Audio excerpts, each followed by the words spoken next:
Aujourd'hui, donc, nous accueillons trois personnes comme intervenants et conférenciers. Francis Levasseur, pour le Québec, j'ai envie de dire, Serge Tisseron et Frédéric Tordeau pour la France, et puis également Yann Leroux et Rémi Potier comme discutants. Alors, le déroulement sera le suivant. Non, monsieur. Excusez pour mon petit garçon. Le déroulement sera le suivant. Nous écouterons d'abord Francis, qui va nous parler du cabinet du psychologue, du cabinet du thérapeute, avec cette expression « l'espace de la relation » qui est le titre de son livre. Et puis, nous prendrons un moment de discussion animé par Yann Leroux après cette première intervention. Ensuite, Serge Tisseron, Frédéric Tordeau nous parleront de la plateforme cyberpsycho.fr et des enjeux de téléconsultation sur lesquels ils travaillent depuis déjà quelques temps, avec peut-être justement aussi à la lumière de l'expérience de cette plateforme des retours d'expérience récents. Rémi Potier animera la discussion qui s'en suivra, si toutefois il peut nous rejoindre, puisqu'il m'a écrit qu'il était lui aussi dans quelques difficultés de télétravail familial aujourd'hui, qui rendrait peut-être sa présence un peu difficile. Alors, je le laisserai faire de son mieux. Et puis, voilà. En introduction, pour ma part, je voudrais simplement vous présenter nos intervenants d'abord. Donc, Francis Levasseur est docteur en psychologie de l'UQAM, chargé de cours à l'UQAM, psychologue dans la région de Montréal, et puis auteur de ce livre, L'espace de la relation, essai sur les bureaux de psychologues, qui est sorti tout récemment, début 2020, et qui est tiré de sa thèse de doctorat et qui met un peu en question ces enjeux concernant le cadre spatial de la psychothérapie. Et quand j'ai vu que ce livre paraissait, je me suis dit qu'il y avait vraiment quelque chose à faire et, en termes de réflexion sur justement le lien entre la pratique en cabinet, la pratique à l'écran, qui sont justement en ce moment beaucoup au cœur des préoccupations quotidiennes. Frédéric Tordeau est psychologue également, docteur en psychologie également, chercheur associé à l'Université de Paris, et puis fondateur, responsable pédagogique avec Serge Tisseron du diplôme universitaire de cyberpsychologie à l'Université de Paris, cofondateur de l'Institut pour l'étude des relations hommes-robots et du site Cyberpsycho, auteur de plusieurs ouvrages dont Le Moi Cyborg, Psychanalyse et neurosciences, de l'homme connecté, et avec Éric Darchis de la cure analytique à distance, Skype sur le divan. Serge Tisseron, peut-il encore le présenter? Psychiatre, membre de l'Académie des technologies en France. C'est quoi le 11 mai? Ah oui, après le déconfinement. Alors attention, on entend des personnes. Là, je vais devoir en webinaire. le micro. Voilà. Serge Tisseron, donc membre de l'Académie des technologies en France, docteur en psychologie, habilité à diriger des recherches, chercheur associé à l'Université de Paris, auteur de nombreux livres.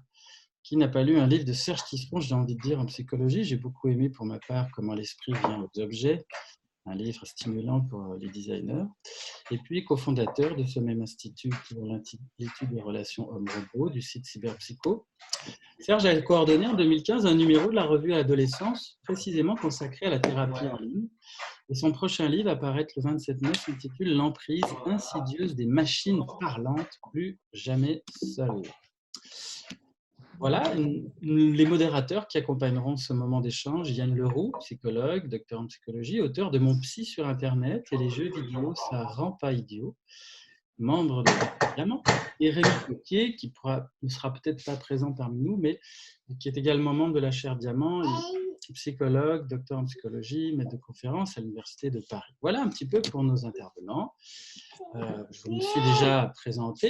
Alors, la problématique, je terminerai cette introduction avec deux petites diapos pour vous parler un peu de la problématique du webinaire d'aujourd'hui. Eh bien, l'idée, c'est que, tout d'abord, la psychothérapie, si c'est évident qu'elle est un traitement, comme on dit, elle n'est pas seulement un traitement.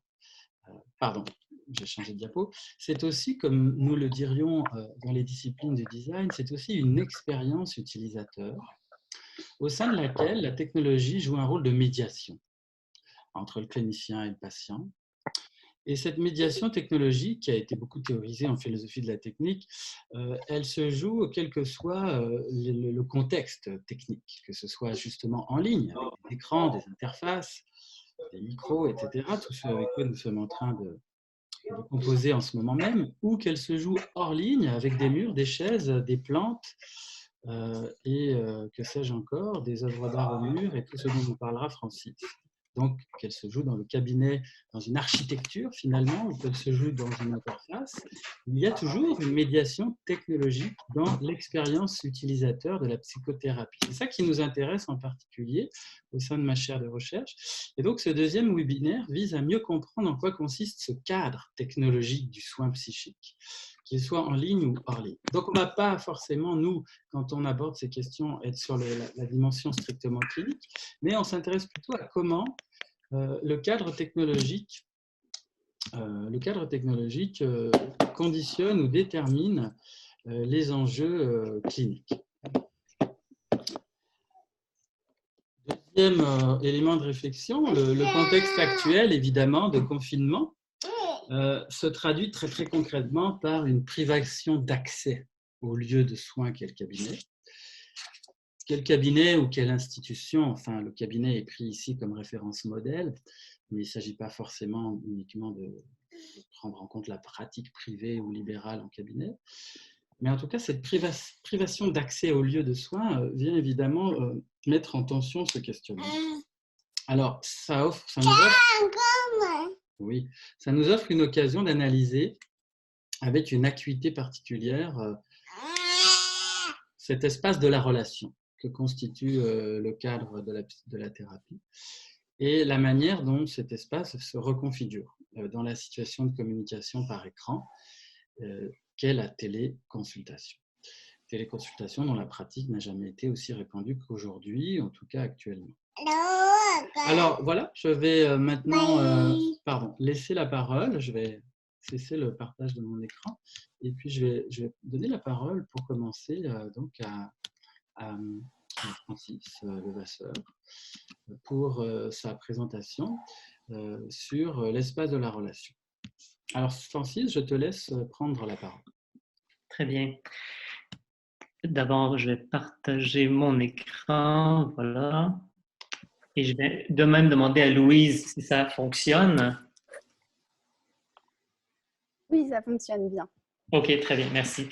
Donc, merci à la chaire de recherche de me recevoir pour parler de ce livre qui, comme le disait Stéphane, tiré de ma thèse soutenue à l'automne dernier. Il y a quelque chose d'un petit peu paradoxal pour moi de sortir ce livre sur l'espace physique alors que la plupart de mes collègues ne travaillent plus dans leur bureau, ou du moins dans une petite portion de leur bureau, celle que capture leur écran, leur caméra d'ordinateur. Alors, ce livre est en quelque sorte une sorte d'étude ethnographique que j'ai voulu conduire auprès des psychologues. Et donc, dans ma présentation, je vais essentiellement vous dire comment je m'y suis pris et les résultats que j'ai obtenus.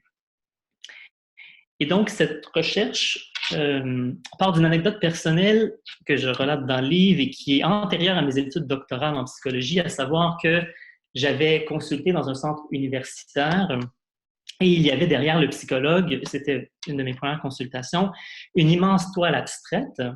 Et je m'étais étonné de ce choix-là parce que c'était la toile d'un peintre qui s'était suicidé.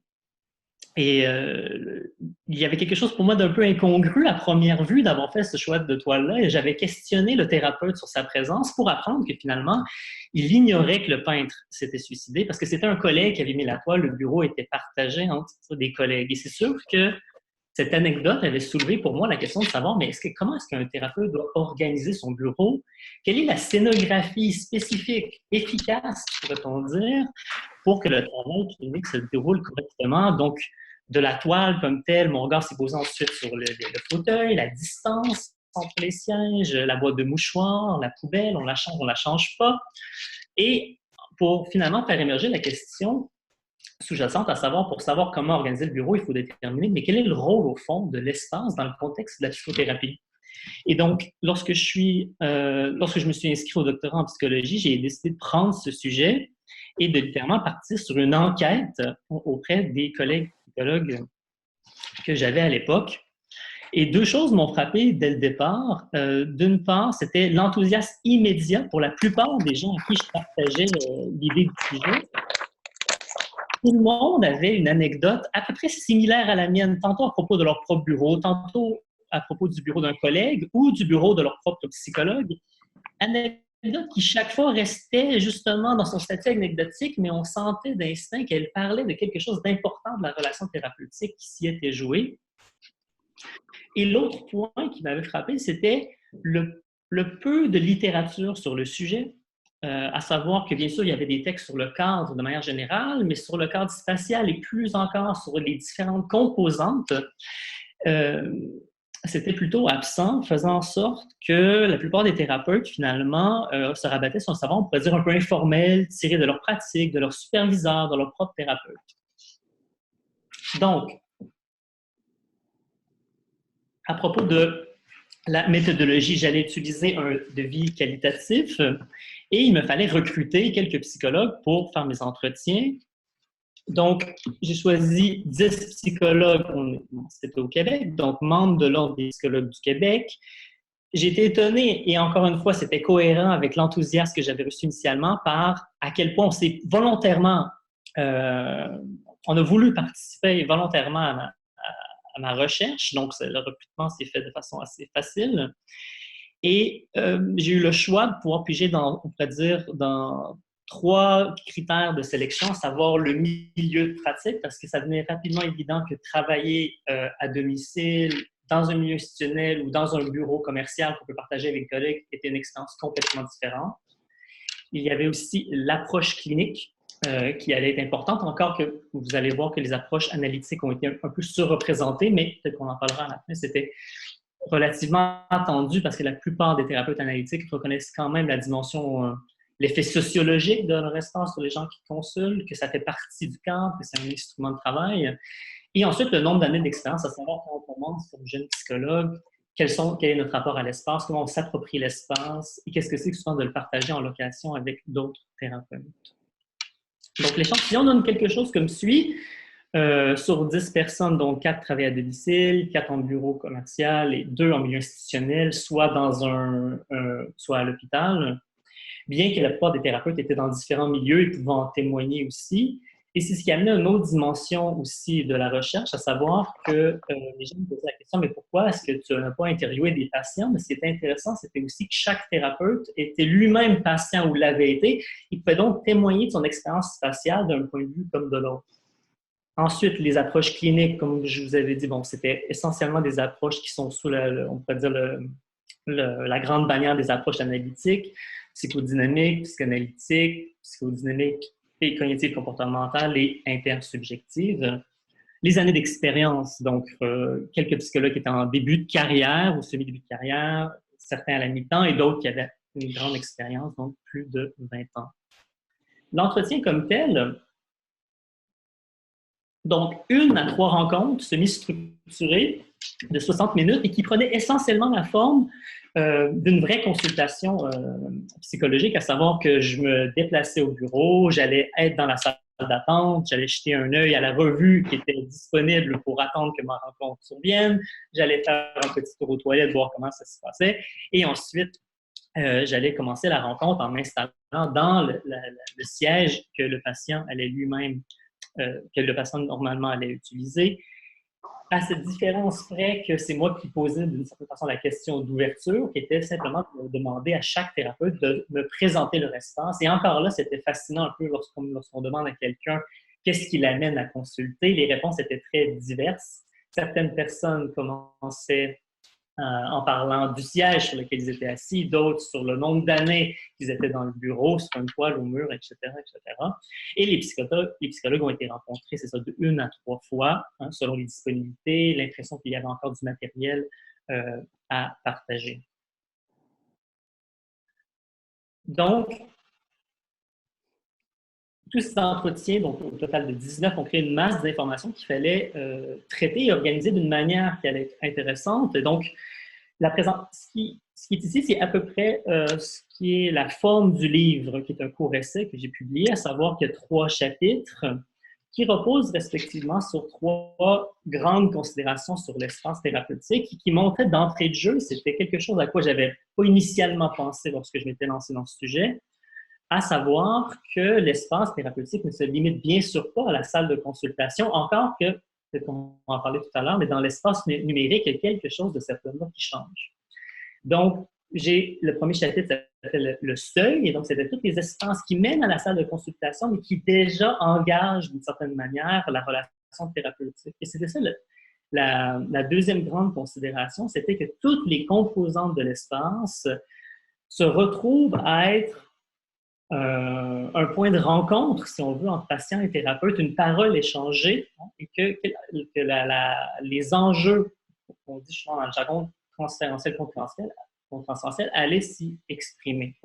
Donc, je vais vous dire quelques mots sur certains de ces points.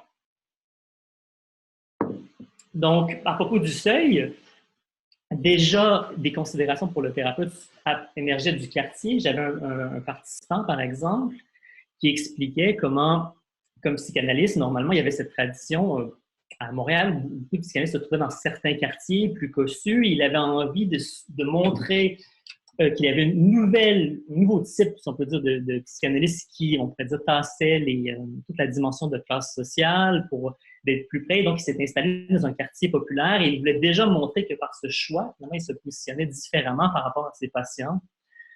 Ensuite, l'immeuble, la salle d'attente qui était aussi examinée, à savoir les revues dans la salle d'attente, qu'est-ce que ça engage.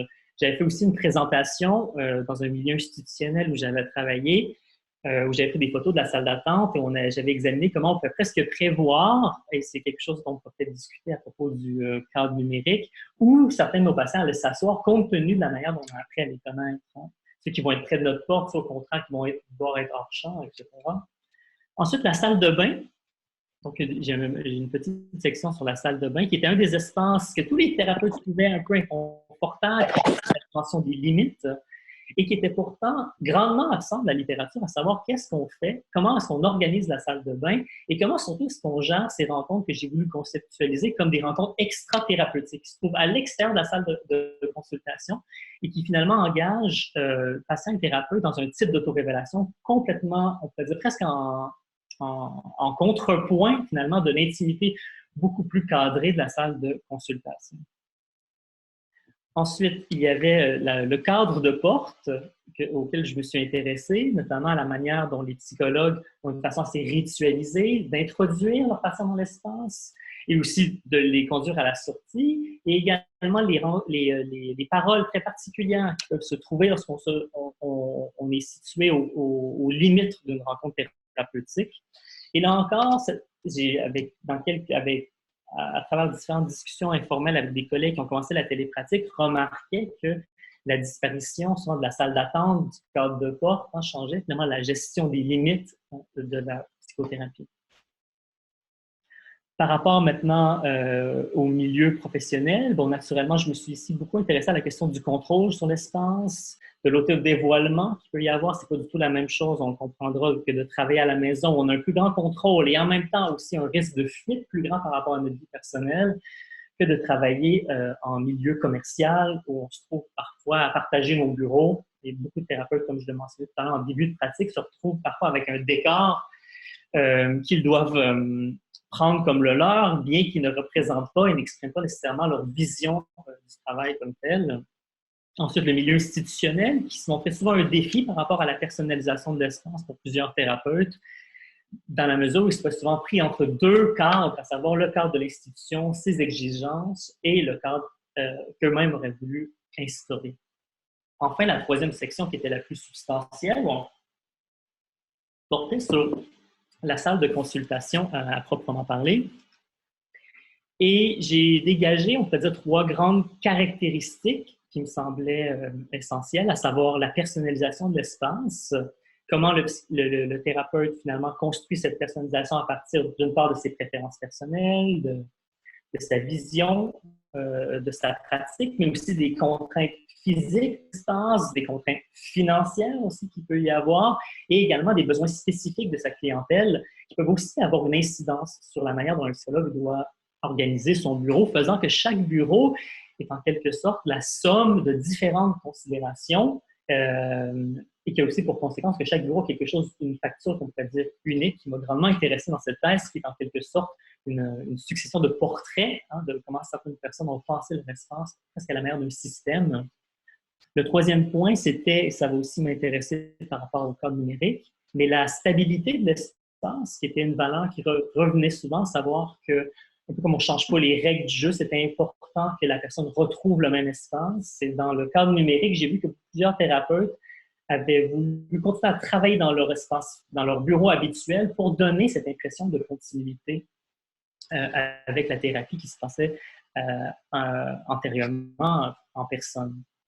Ensuite, la disposition, qui est ce que j'ai ramené, on pourrait dire, à la mécanique du cadre, c'est-à-dire aux différents éléments avec lesquels les thérapeutes peuvent jouer pour organiser son espace. Ici, il y avait le mobilier. Je me suis intéressé aux différentes configurations, que ce soit par rapport à l'angle, le face-à-face, la distance, et comment que la distance influence le type de contenu qui va être échangé. Et là encore, dans le cadre numérique, comme j'ai pu l'observer, il y a une distance nouvelle qui dispose différemment de la relation et qui va affecter des thérapeutes de façon différente, des patients aussi. Peut-être qu'on pourra en parler tout à l'heure. L'éclairage, l'intensité, les sources lumineuses, ensuite l'horloge. Est-ce que le temps est visible pour les patients? Est-ce qu'on préfère être celui qui contrôle et que la personne s'abandonne en quelque sorte, en faisant confiance, on doit respecter les limites temporelles de la consultation, alors quand dans le cadre numérique, les gens ont spontanément accès à l'heure. Donc, il y a toute une liberté différente, on peut dire, du patient dans le cadre numérique, et en même temps un contrôle réduit de la part du thérapeute. Les mouchoirs, maintenant, je me suis intéressé à leur fonction, la manière dont ils sont interprétés par les patients, et aussi la poubelle. Le sujet peut paraître anecdotique, mais je m'intéressais à savoir comment est-ce que les thérapeutes gèrent leur poubelle, est-ce qu'ils changent entre chaque rencontre, et de voir aussi comment c'était presque un filet pour capturer beaucoup de commentaires hautement révélateurs du monde intérieur des patients par rapport aux commentaires qu'il y a à avoir sur si la poubelle est pleine, si elle est vide, si la poubelle est pleine. Pour certaines personnes, ils vont s'inquiéter est-ce que leur thérapeute est assez disponible. D'autres, au contraire, vont peut-être être fâchés qu'il ne s'occupe bien de son espace, qu'il fait des trop longues journées, qu'il est trop axé sur les pleurs. D'autres vont au contraire résister que moi, tu vas voir, je ne pleurerai pas ici. Et c'est toutes ces différentes façons dont les gens réagissent à l'espace qui m'ont intéressé, comme si le cadre spatial était aussi un grand capteur d'impression qu'on pouvait utiliser comme matériel clinique. Les plantes, maintenant, qui sont un des objets presque emblématiques du bureau, qui m'ont également intéressé parce que c'est quelque chose qui revenait souvent, à savoir que souvent les plantes étaient dans une sorte de rapport analogique avec la situation thérapeutique où le patient pouvait voir de l'extérieur la relation du thérapeute avec quelque chose dont il a la charge. Et j'avais une participante à la recherche qui expliquait qu'une patiente qui était souvent très critique de la psychothérapie avait un jour pris son verre d'eau et l'avait jeté dans une de ses plantes, trouvant que la plante était trop sec, mais c'est une plante qu'il faut arroser que très rarement. Et naturellement, ça va ouvrir une discussion sur leur relation et comment finalement elle se montrait critique de la thérapeute et de sa façon de prendre soin d'elle dans la relation. Un élément qui revient, bien sûr, c'est la bibliothèque. Il revient beaucoup aussi dans des considérations actuelles. Je voyais des articles ce matin sur les vidéoconférences, comment, dans des cadres non thérapeutiques, on organise la scénographie, la bibliothèque, le choix de livres qu'on y met, est presque une explicitation de nos allégeances théoriques, de notre sensibilité. Et qu'encore là, les thérapeutes sont dans divers choix parce qu'ils vont envoyer des messages à leurs patients par les livres qu'ils décident de mettre dans leur bibliothèque. Et je partage le bureau avec une collègue et récemment, je voyais qu'un des livres qu'elle avait à l'entrée, pas à l'entrée, mais disons à l'avant-scène de sa bibliothèque, s'appelait « La thérapie pour les patients difficiles ».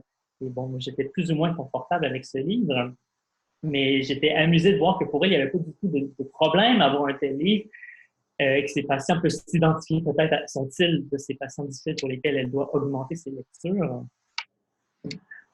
Et ensuite, les œuvres d'art comme telles, qui sont aussi un des éléments emblématiques de l'espace. Et c'est amusant parce que depuis que j'ai écrit ce petit livre, je suis devenu une sorte de carrefour de différentes anecdotes où les gens continuellement me parlent des objets qu'ils trouvaient dans le bureau de leur propre thérapeute. Lorsque j'ai soutenu la thèse elle-même, je me souviens que la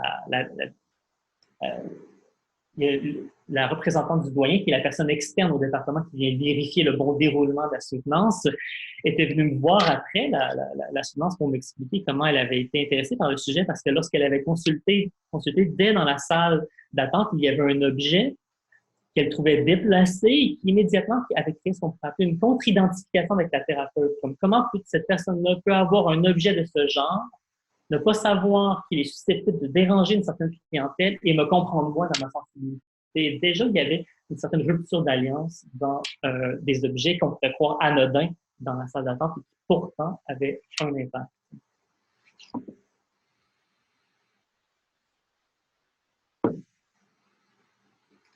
Un peu comme je le laissais entendre, j'ai l'impression que plusieurs des points qui étaient vrais de l'espace physique le sont encore de l'espace numérique, bien que ce soit, et je vais voir qu'on en parle entre collègues plus tard, mais qu'il y ait immédiatement une différence et en même temps une continuité entre l'espace physique et l'espace virtuel, où finalement se rencontrent deux lieux. Hein, c'est quelque chose comme entre la visite la visite à domicile et la visite en consultation privée.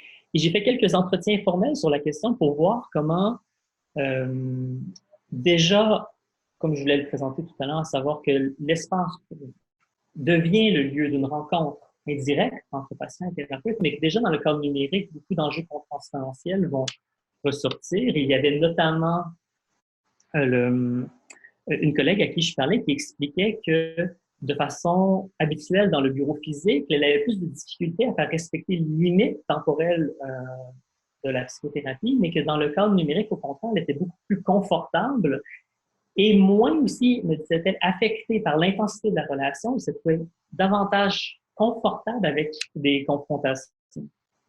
On s'est aussi intéressé à voir comment on pouvait aussi prévoir différents usages, on pourrait dire, parce que les patients ont une liberté nouvelle avec le cadre numérique, et que, par exemple, des patients qui vont beaucoup jouer sur la transgression, par exemple, la séduction, vont peut-être démarrer leur vidéo dans des situations, on peut dire, sur les limites de ce qui est acceptable, dans un choix vestimentaire, finalement, qui est légèrement séducteur, etc. La personne m'avait aussi parlé de comment il y avait certains suivis pouvaient être plus faciles ou plus difficiles selon qu'on était dans l'espace physique et l'espace numérique pour avoir vécu la transition avec le même patient. Par exemple, une situation dans laquelle un patient avec qui elle trouvait très difficile, qui se tenait très près d'elle, qui la désorganisait beaucoup par, on pourrait dire, sa présence, mais par la distance que permettait le cadre numérique, la psychothérapie était beaucoup plus efficace, bien que se perdait une partie de l'information transférentielle qui aurait pu être mise de l'avant comme intervention lors de la psychothérapie.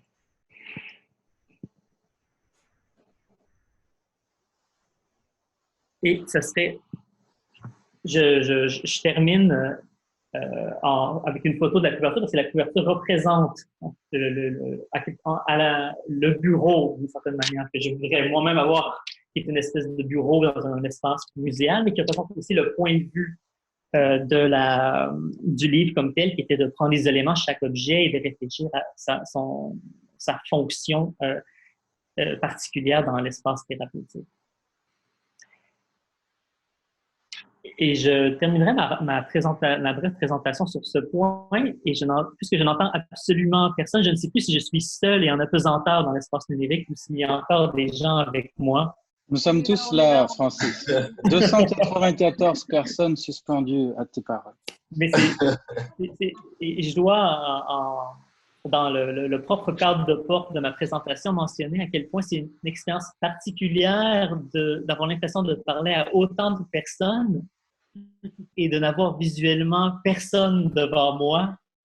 Si bien qu'il y a un moment où, et puisque je suis présentement à la maison, j'avais l'impression, mais suis-je seul chez moi et je parle tout seul à un écran, ou il y a encore des gens à l'autre bout du monde? N'oubliez jamais de regarder le chat à côté. Vous verrez qu'il y a une activité intense. Non, j'y avais pas accès puisque je suis en mode plein écran. J'étais, y a-t-il quelqu'un dans ce bureau? Et pourtant, le bureau numérique était plein, saturé presque d'individus. On est bien là. Alors, grand merci à toi, Francis, si tu as terminé ta présentation. Oui. Parfait. Alors, je passe la parole à Yann Leroux, à qui j'ai proposé d'animer un peu le moment de discussion. Non pas pour que Yann Leroux soit le seul à réagir à ce que vient de dire Francis, bien évidemment. Je demanderai aussi à Louise de bien vouloir aussi prendre la parole lorsque des questions sur le chat émergent. C'est sûr que c'est difficile à 294 de prendre la parole, mais on doit pouvoir trouver des règles de fonctionnement. Donc, je vous propose au fil du temps, au fil de vos idées, pardon, d'écrire vos questions, si ça vous convient, sur le chat, la fenêtre de conversation, là, le bouton « Converser ». Et par ailleurs, je laisse Yann peut-être lancer un peu cet échange-là avec probablement des questions que tu as déjà. Et bonjour à toi, Yann. Bonjour, bonjour. Moi, j'ai été particulièrement séduit par le livre de Francis Levasseur. Je vous entends pas bien, Yann. Non? Et là? Oui, on t'entend, Yann, mais tu es peut-être un peu loin du micro. Bon, je vais me rapprocher du micro, comme ça, je vais coller mon œil à la webcam. Et peut-être comme ça, je deviens enfin le vrai cyborg qui sommeille en moi. Est-ce que vous m'entendez mieux là? Oui. Oui, mais j'ai le réflexe anachronique de me rapprocher comme ça de mon ordinateur, comme si j'allais mieux vous entendre. je murmure à l'oreille des digiborigènes, donc ça va aller. Donc le livre de Francis Levasseur, franchement, il m'a beaucoup plu. Il m'a beaucoup plu d'abord parce qu'il m'a reposé des livres que je peux lire de temps en temps en français.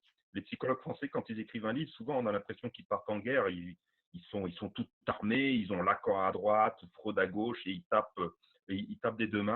Là, franchement, c'est pas ça du tout. Alors, ça tient probablement à la personnalité de l'auteur, mais aussi à sa culture, puisque il est québécois, canadien, et on sait que les Québécois et les Canadiens sont des êtres tout à fait cordiaux. Alors, ce que j'ai vraiment beaucoup aimé, moi, dans le livre, c'est qu'il traite d'un sujet qui est évident, hein, et dont personne ne parle. C'est la manière dont on organise nos espaces pour qu'ils deviennent psychothérapeutiques. Les cabinets, comme on dit en France, ou les salles de consultation ne sont pas thérapeutiques en soi, parce qu'il faut d'abord qu'il y ait un psychothérapeute, mais il faut un petit quelque chose de plus, et c'est vraiment ce petit quelque chose, ce supplément d'âme ou de psychothérapie que Francis Levasseur est allé chercher. Donc, bon, on pourrait en parler longuement, mais je vais essayer de lancer la discussion directement dans l'axe numérique, puisqu'on est là pour ça, pour voir comment on passe d'un espace à l'autre. Et une des choses qui m'a vraiment beaucoup intéressé, c'est que Francis Levasseur montre que la psychothérapie, elle ne commence pas avec le psychothérapeute. Il prend le patient dans le quartier du psychothérapeute, il montre qu'on franchit les enveloppes successives qui sont de plus en plus étroites. On passe du quartier à l'immeuble, à la salle d'attente, et puis enfin à la salle de consultation où le psychothérapeute vous accueille. Donc la question par rapport aux consultations en ligne, c'est qu'on n'a pas tous ces espaces-là. Hein.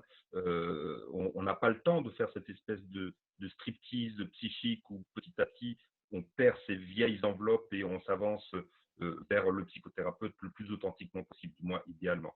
Donc la première question que j'ai pour Francis Levasseur, c'est comment est-ce qu'il imagine les choses, comment est-ce qu'il les voit? Est-ce qu'il pense qu'en ligne, il y a de nouvelles enveloppes qu'on est en train de construire, ou est-ce que le patient est jeté sans précaution dans l'espace de la psychothérapie? Merci pour la question. J'espère que mes collègues de tout à l'heure auront des réponses plus élaborées parce que c'est leur champ de spécialité. Moi, je me sens à l'ancienne et c'est sûr que je reste avec une prédilection pour l'espace physique. Mais c'est vrai qu'il y a une sorte de… Et c'est un thème qui revient, il y a une sorte d'immédiateté, de manque de préparation parfois où on est soudainement, comme vous le disiez, jeté dans l'espace thérapeutique. La personne, elle est l'espace, elle peut être dans son salon et soudainement le thérapeute est là. Il n'y a plus ces espaces intermédiaires qui servent, on pourrait dire, à décompresser de l'espace, à s'y préparer mentalement. Et donc, l'immédiateté de la psychothérapie crée quelque chose de nouveau qui est, naturellement, c'est pas de savoir si c'est mieux ou si ça serait à proscrire, mais c'est clair qu'il y a une disposition nouvelle, un rapport au thérapeute qui est différent.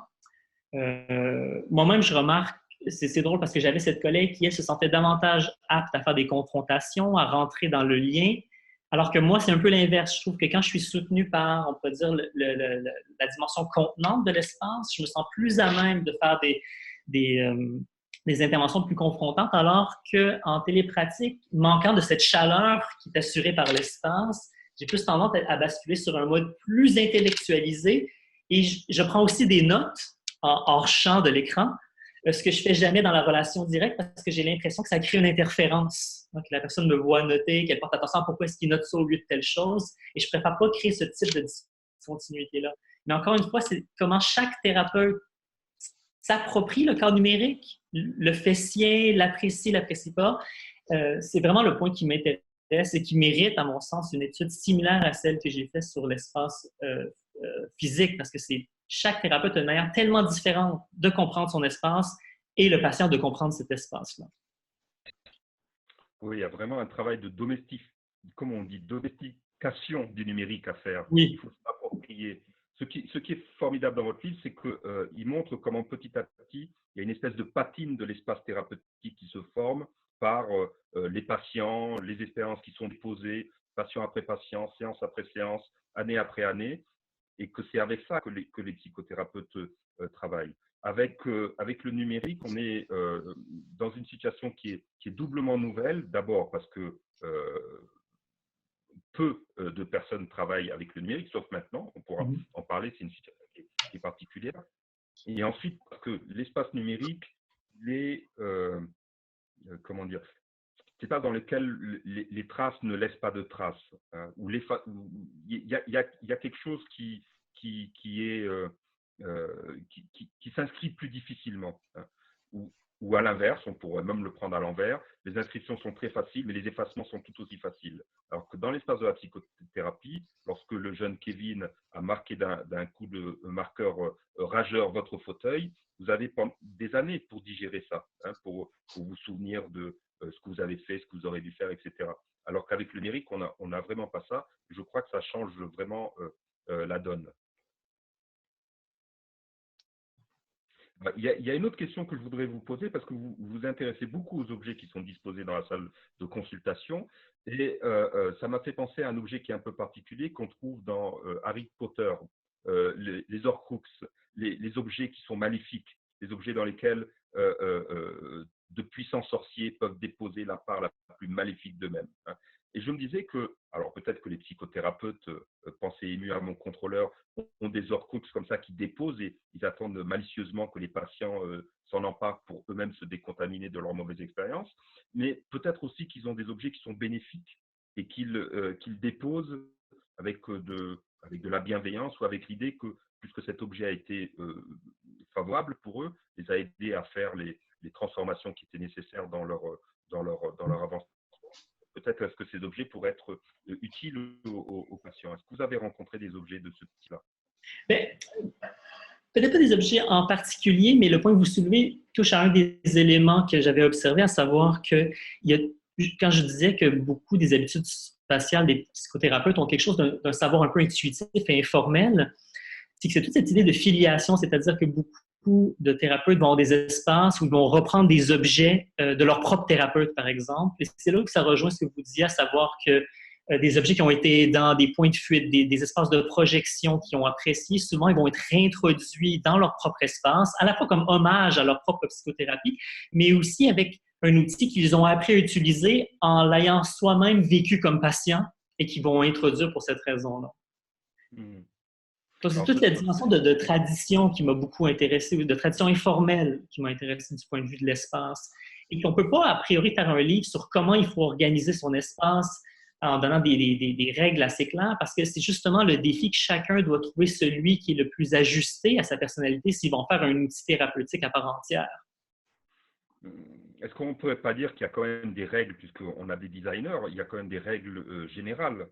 Oui. Il faut que tout le cabinet raconte ici tu es bienvenu, ici tu peux faire quelque chose. Ici tu peux être entendu. Je pense par exemple aux psychothérapeutes d'enfants qui ont une foultitude d'objets, et les objets sont des signaux qui sont adressés à l'enfant. Tu peux jouer avec, et la manière dont tu vas jouer, ça va nous permettre de travailler ensemble.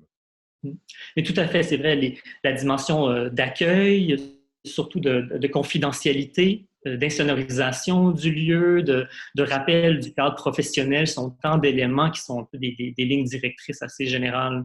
Et c'est sûr que je pense qu'à terme, si on reste pris dans un monde numérique à terme et qu'on ne retrouvera plus jamais, j'en doute, mais les bureaux physiques, je me demande s'il n'y aura pas quelque chose comme en réalité virtuelle, qu'un jour on va recréer des bureaux dans le numérique où les patients vont recommencer à être on va recommencer à redevenir des hôtes d'une certaine façon, comme si ils vont être invités dans des espaces virtuels où ils vont s'asseoir comme dans une sorte de jeu vidéo dans un bureau qu'on aura entièrement conçu et sans limite financière cette fois. On va avoir la chaise Helms telle qu'on l'aime. Alors, ça avait été tenté avec Serge Tisseron, s'était installé dans Second Life et puis on avait essayé d'ouvrir des cabinets de psychanalyse. C'était très rigolo. Ça a absolument pas marché. OK. Et l'explication que… Pas du tout. Serge Tisseron disait, ben, bien sûr, ils viennent pour jouer, ils viennent pas pour faire des psychothérapies. Ils viennent dans le cabinet, ils jouent. Hein. Donc, c'était un peu inverse de ce qu'on attend d'un psychothérapeute. Bien vu. Il y a quelque chose que je voulais vous demander, puis j'ai oublié. Mais bon. Et peut-être qu'on pourrait regarder les questions, Yann, pour continuer et poursuivre ce temps de discussion. On avait de toute façon là, un petit retard au démarrage, mais on va rester à peu près fidèle au temps.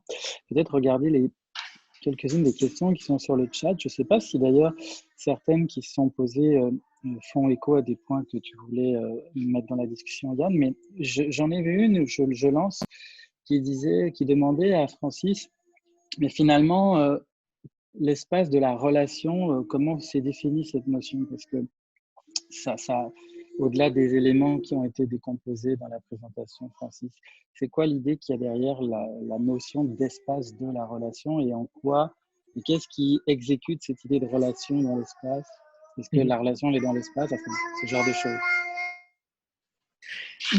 Je pense que ce que je voulais souligner avec ce titre, c'était que d'abord, c'était un espace qui était entièrement conçu pour favoriser la relation thérapeutique, notamment parce que c'est de plus en plus reconnu que c'est le facteur le plus corrélé au succès clinique. Donc, tout rappelle d'une certaine façon la priorité de la relation patient-thérapeute, mais aussi que tout dans l'espace rejoue à l'échelle de ces différents objets la relation elle-même. C'est-à-dire que dans la mesure où le thérapeute accueille le patient dans son espace devient d'une certaine manière la prolongation de lui-même et donc tout est une relation au patient qui a le visage du thérapeute. À terme, en langage plus psychanalytique, tout va être comme infusé par des enjeux, on pourrait dire, transférentiels. Il n'y a rien de non relationnel, que tout, finalement, est une parole échangée, que ce soit notre gestion de la poubelle, si on a un ordinateur ou pas, si on se tient près de la porte, si on offre un verre d'eau au patient, si on n'en offre pas alors qu'on a un robinet. Bon, etc. Je vois qu'il y a une question. Yann, tu veux… Non, Yann, tu allais réagir peut-être? Oui, juste pour poursuivre ce que Francis Levasseur disait, c'est qu'il me semble que les objets que le psychothérapeute dépose dans l'espace sont des objets qui sont en lien avec ses objets internes. On pose telle plante parce qu'on trouve qu'elle est jolie ou parce que le contrôleur a dit qu'il faut un objet vivant, etc., etc. Mais finalement, ça ne prend sens qu'en fonction des échos, de la manière dont les patients vont réagir à ces objets. C'est la manière dont les patients vont réagir à ces objets qui vont permettre aux psychothérapeutes de comprendre quels sont ses propres objets internes. Il y a vraiment une discussion qui se passe entre les objets, le patient et le psychothérapeute. Alors justement, je vois que sur le chat, je cite Marine Rousseau, Vanessa Bulin, qui évoquent la question du thérapeute lui-même dans l'espace en tant que corps. Et donc, est-ce que c'est quelque chose qui a été pris en compte dans ton travail et ton approche, Francis? Je lis la question, est-ce que les thérapeutes ressentent une fatigabilité, une façon d'absorber différente? Est-ce qu'en numérique, ce serait plus protecteur ou plus fatigant? Et puis, Vanessa Bulin rebondit en disant on peut élargir la réflexion en incluant le thérapeute lui-même au décor. C'était sur ce point plus précis. Peut-être c'était intéressant de compléter. Est-ce que dans cet espace de la relation, il n'y a pas d'abord le corps du thérapeute et puis ses vêtements, ses accessoires, sa présentation physique devant les patients? Qu'en est-il de cet élément? Tout à fait. Il y avait plusieurs points là, dans la question qui était soulevée, mais je pense que c'est un peu ça le propos, c'est-à-dire que à la rigueur, entre une parole, un vêtement, une manière de s'asseoir, le type de siège qu'on a, il n'y a plus tellement de différence, que chaque chose parle du thérapeute comme tel. Cela dit, c'est sûr que le corps du thérapeute absorbe d'une certaine façon absorbe d'une manière différente, on pourrait dire, l'ambiance émotionnelle de la rencontre. Et c'est ça, je trouve que les gens m'ont souvent dit comment dans le numérique, on sent un peu moins ce que l'autre ressent. C'est moins évident. Des fois, il faut davantage questionner l'état affectif de l'autre, alors qu'il y a quelque chose dans la dimension non verbale de la rencontre dans un jeu petit qui nous permet davantage de sentir la relation, ce qui s'y passe, ce qui s'y joue, alors que le cadre peut-être légèrement plus aseptisé du numérique permet un peu moins de ressentir la présence du patient comme tel. Et ça revient à ce que je mentionnais tout à l'heure, à savoir une personne qui se trouvait beaucoup plus à l'aise de travailler dans le numérique avec un patient, justement parce qu'elle était plus dérangée par l'interférence de la présence de cet individu, par exemple, qui se tenait près d'elle, qui était assez séducteur, et que je ne veux pas dire la froideur numérique parce qu'il y avait pas une dimension négative, mais la distance spécifique du numérique, finalement, la protégeait de ça et en même temps la privait, par contre, de cette information-là parce que c'était pas sans rapport avec le motif de consultation, le type de sentiment qu'elle absorbait à l'intérieur d'elle et qu'idéalement, on convertit en intervention clinique. Finalement, ça ne dépend pas de la manière dont chaque psychothérapeute va habiter l'espace numérique. Quelqu'un qui a fait de l'espace numérique sa maison peut accueillir avec simplicité, chaleur, authenticité les patients et il sera suffisamment connecté à eux. Pour quelqu'un qui vient comme un étranger, Mark Prensky parlait par exemple de digital migrant. On sait que ça ne marche pas comme ça, mais l'image est suffisamment belle. Pour ceux qui viennent du pays d'avant, des livres, du pays de la réalité, travail de transformation supplémentaire peut leur compliquer la relation thérapeutique. Moi, élément du numérique, j'ai manqué une partie, malheureusement, Yann, de votre intervention parce que sur mon ordinateur, elle est sortie saccadée. Et ça aussi, c'est quelque chose qui arrive dans le numérique assez souvent dans les rencontres. Ça gèle, des fois, on n'a pas bien compris. À un moment donné, ça s'accélère comme si on parlait très vite et la fluidité des fois de l'échange en souffre naturellement. Puis malheureusement, pour cette raison-là, en temps réel, on en a fait une démonstration et j'ai perdu une partie de votre propos. Ben, moi, c'est juste le fait qu'il y ait une matrice qui intervienne dans les échanges et qui les transforme de façon plus ou moins aléatoire. Et dans le cas de la relation thérapeutique, c'est vraiment un matériel qui permet de travailler.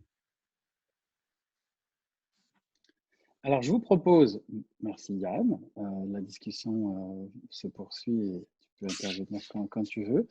Je vous propose aussi, pour faciliter la prise de parole des autres participants, on va tranquillement avancer maintenant vers la deuxième présentation, mais je vous propose, lorsque vous voulez poser une question de vive voix, parce que c'est quand même frustrant aussi pour tous les professionnels de la parole ici présents, va pouvoir parler peut-être. En tout cas, je vous propose sur la fenêtre de conversation d'écrire la lettre Q pour question en majuscule, et puis ça voudra dire que vous voulez poser une question. Et de cette façon, je pourrais peut-être plus facilement vous interpeller nominativement pour vous inviter à parler, de telle sorte que ça ne parasite pas au niveau sonore l'ensemble du moment que nous partageons. Oui, Francis, je vois que tu veux réagir. Ajouter une petite chose, mais alors que je mentionnais que parfois il peut y avoir cette distance dans le numérique, je voudrais aussi dire que pour certains patients, ça va être exactement le contraire. J'ai eu des échos de personnes qui, justement, dans le lien thérapeutique, dans le bureau physique, avaient plus de difficultés à se révéler, à se sentir prêts, et au contraire, lorsqu'ils étaient dans le numérique, il y avait des possibilités nouvelles. Donc, on ne peut pas supposer comment les gens vont vivre le lien nécessairement selon le cadre spatial qu'on va avoir. Donc, je voulais seulement faire cette précision encore une fois, chaque fois, c'est tellement sur mesure et c'est ce qui rend le travail fascinant, qu'on soit au bureau ou dans le numérique. Voilà. Alors, on essaiera de donner des éléments de réponse à toutes les questions qui sont posées. Mais comme vous êtes nombreux, ce n'est pas forcément évident dans le temps qu'on a. Pour avancer conformément au déroulement prévu, je propose que Frédéric et Serge puissent maintenant nous présenter leur travail. Et puis, on pourra revenir sur des questions qui sont déjà présentes dans le chat, si ça vous convient à tous. Alors, Frédéric, Serge, je vous laisse le micro. Merci. Alors, vous voyez ce que je partage là?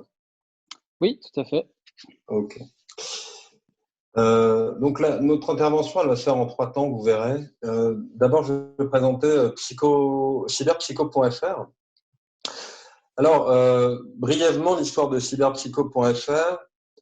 Cyberpsycho, c'est une idée d'abord sur Facebook, puis un groupe qui, excusez-moi, hop, voilà, un groupe qui naît sur Slack, mais qui devient rapidement un projet concret pour répondre à des situations rencontrées lors de la crise sanitaire en France, et à commencer par la création de ressources pour les psychologues et les psychiatres qui se mettaient à consulter en ligne. Donc, on a très rapidement rattaché le projet à l'IERHR, et que nous avons créé avec Serge Tisserand en 2013, et à une fédération d'associations à laquelle est rattachée l'IERHR. Et c'est à partir de cette alliance que Cyberpsycho devient possible, qui a été créé en une petite semaine de temps. Alors, les dispositifs de cyberpsycho.fr sont des dispositifs cliniques bénévoles tout le temps du confinement, assurés par des psychiatres et des psychologues formés pour la plupart à la cyberpsychologie. Alors, quels sont les dispositifs cliniques que l'on propose? Un dispositif pour accompagner les soignants qui sont touchés dans leur pratique par le Covid-19, un dispositif clinique pour accompagner les psychiatres et psychologues qui accompagnent éventuellement des soignants touchés ou qui sont eux-mêmes touchés dans leur pratique, un dispositif de cybervision, on doit le terme à Serge Tisserand, c'est-à-dire de supervision individuelle ou groupale pour les praticiens qui consultent ou hésitent à consulter en ligne, et ce dispositif est propre à Cyberpsycho. Et enfin, Cyberpsycho a été pensé dès le départ comme un lieu de partage de ressources en cyberpsychologie. On a actuellement 8 recommandations des pratiques en ligne, par exemple autour de la mise en place du cadre d'une psychothérapie en ligne, mais aussi avec la spécificité des écrits en ligne, etc.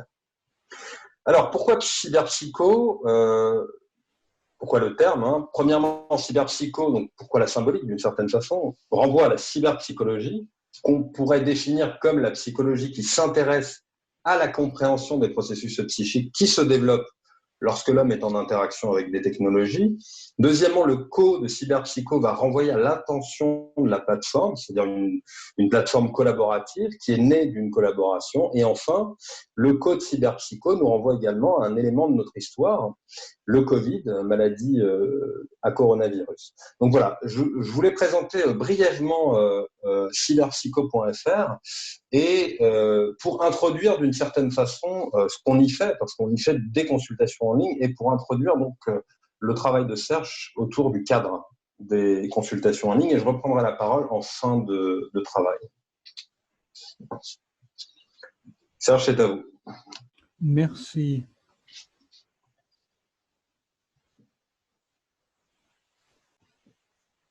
Est-ce que vous voyez quelque chose là? Oui, Serge. Alors, Oui, nous voyons un PowerPoint. Alors, on va le mettre au début.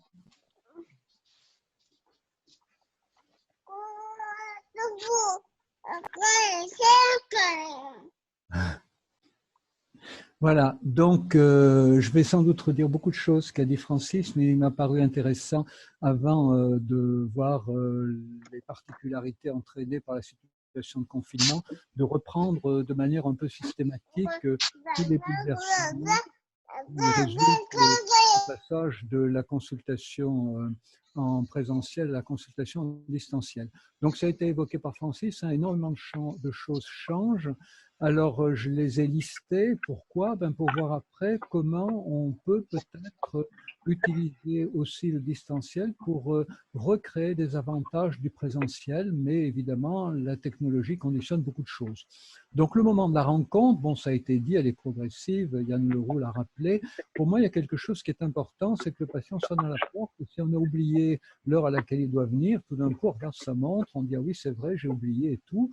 Et on n'oublie pas la séance en principe, sauf si on est allé se promener. En distanciel, on l'a dit, l'arrivée est brutale, mais on peut aussi oublier que le patient doit venir.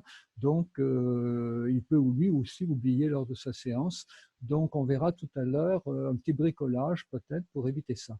Alors, la contenance, on l'a évoqué aussi. C'est qu'en présentiel, certains patients vivent l'espace du cabinet comme un véritable cocon protecteur. Voilà, on sait bien que Freud n'aimait pas dans le transfert être vécu comme un personnage maternel, mais beaucoup de patients vivent cet espace contenant comme protecteur. En distanciel, je dirais, c'est beaucoup plus une relation d'égalité. Chacun montre une partie de son appartement, ou une partie du bureau, une partie de l'appartement, possibilité d'entendre aussi des bruits qui leur sont liés. Ça ne vous étonnera pas qu'on juge ce qu'on entend en ce moment.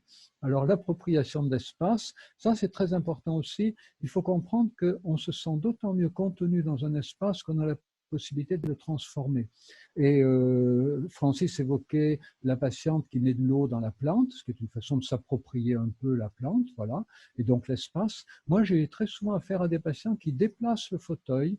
Bon, ils n'osent pas trop déplacer d'autres choses, mais le fauteuil, ça, tous ceux qui ont envie de bouger quelque chose commencent par bouger le fauteuil. Certains peuvent bouger un bibelot éventuellement d'un espace à un autre, pas dans la salle d'attente, dans mon bureau d'ailleurs des fois.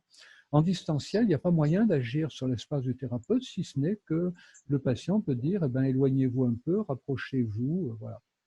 Autant de façons qui ne doivent pas être comprises de manière intrusive ou agressive, mais comme de manière de se réapproprier, de s'approprier l'espace contenant du thérapeute en proposant des transformations de cet espace, donc centré sur la personne du thérapeute, puisqu'il n'y a rien, une possibilité de bouger d'autre. La rencontre des regards, alors les regards peuvent s'ignorer ou se croiser en présentiel.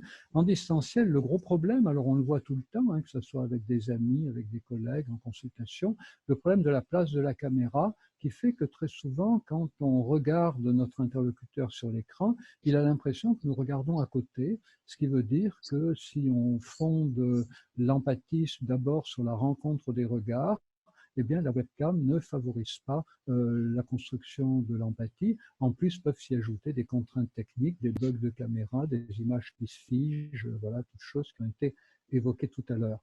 Un aspect qui est peu évoqué Francis, mais qui a été évoqué par des questions, la résonance des corps. C'est très, très important dans le présentiel. Les deux corps ont trois fonctions. D'abord, on peut montrer au patient tout d'un coup qu'on a envie d'intervenir, ou c'est lui qui peut nous montrer qu'il a envie d'intervenir, si tout d'un coup on se met à parler trop longtemps.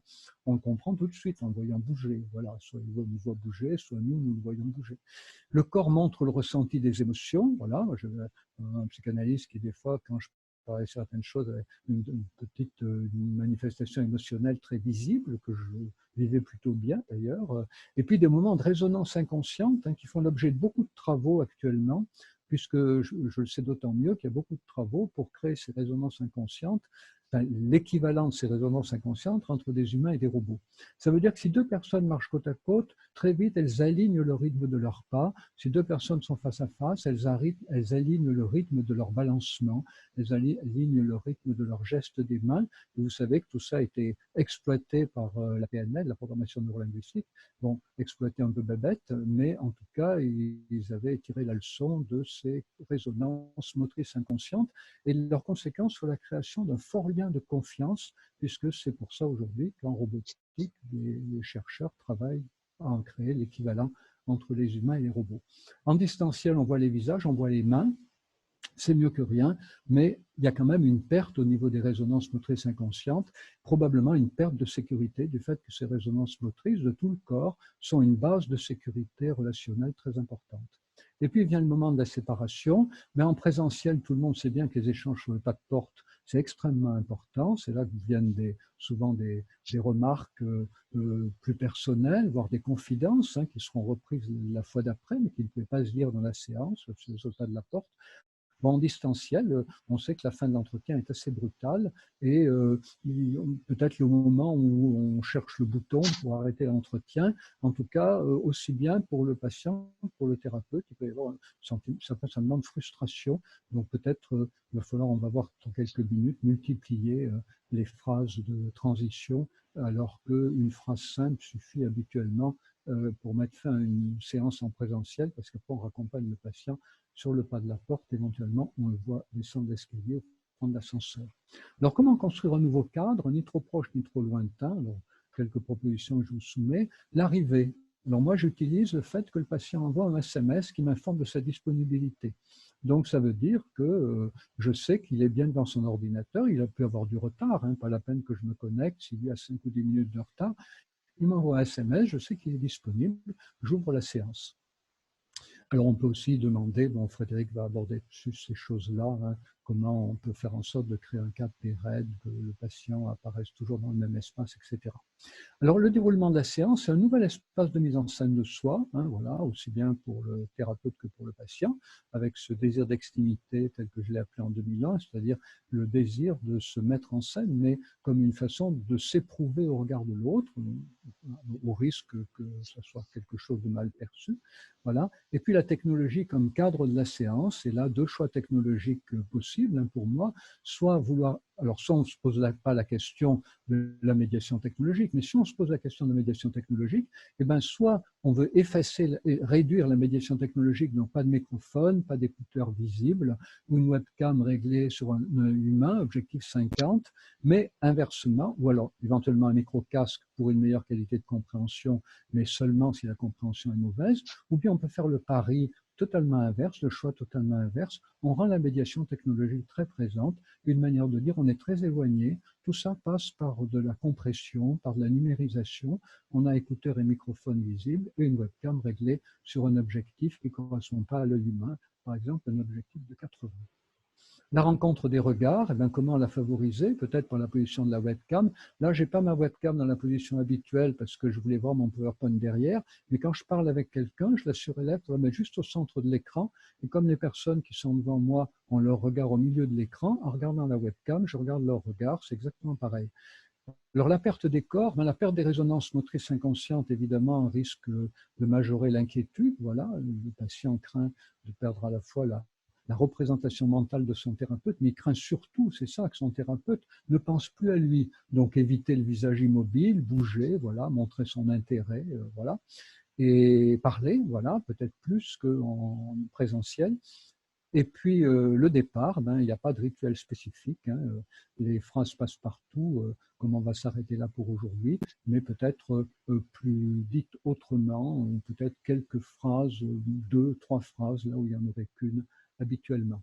Alors, avant de passer la parole à nouveau à Frédéric, conséquence de ça, éviter des postures trop immobiles, évidemment, qui donnent l'impression de penser à autre chose, éviter les longs silences, rebondir plus souvent sur les propos du patient, et je dirais d'autres d'autant plus important actuellement en période de confinement, que cette période de confinement accentue beaucoup les angoisses de mort et les angoisses d'abandon. Il y a le risque de la mort physique, contacter la maladie ou la donner, la mort psychique, la vide de la solitude, la dépression, la mort sociale, la difficulté d'avoir nos relations habituelles avec nos familles et nos collègues de travail, et même la mort de l'espèce humaine, puisque vous devez avoir ça aussi au Canada. Il y a certains discours médiatiques qui présentent cette pandémie comme le signe de la fin du monde, voire même une bonne nouvelle, parce que ça nous avertit que notre mort est proche et qu'il faut s'y préparer. Et puis, en France, on a eu quelque chose, je ne sais pas si vous l'avez au Canada, qui a aggravé encore la situation pour les patients confinés, accentuation de la culpabilité par 3 injonctions. D'abord, l'injonction de faire du confinement productif. On nous a dit, on va lire les livres, on veut visionner les films qu'on n'a jamais pu voir, mais l'angoisse du vide n'est pas soluble dans l'hyperactivité consommatoire. Après, on nous a dit, prenez soin de vous, c'est partout prendre soin de soi, yoga et tout. Et puis après, prendre soin des autres, applaudir les patients, faire preuve d'altruisme. Et puis, comme vous savez, certains se sont mis dans la tête d'inventer le monde d'après.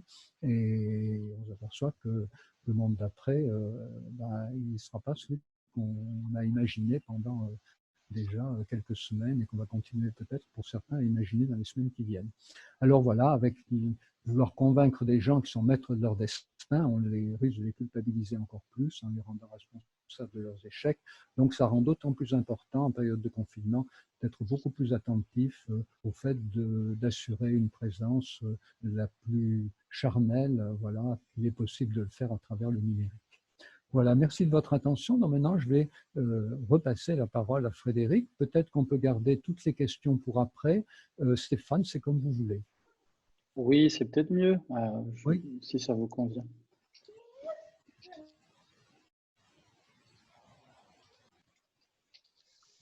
Frédéric, tu as la parole. Oui. Alors, merci Serge, merci à tous de m'écouter aussi.